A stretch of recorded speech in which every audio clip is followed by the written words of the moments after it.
Hello guys! Meron nga pala akong dates dito na gusto ko siyang gawing iba para makain kasi ang tagal na niya sa ref namin pero hindi siya nababawasan.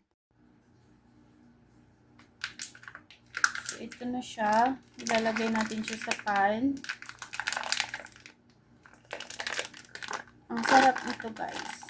Gagawin ko siyang jam. Look.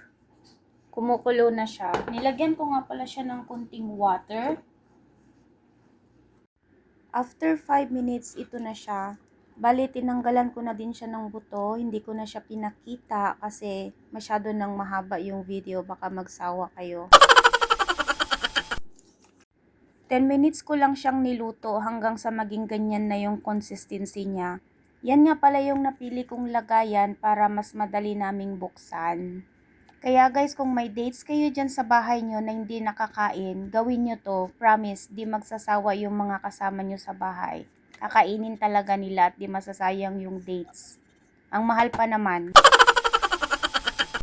Ito na nga pala yung nagawa ko for today's video. Salamat sa panunood.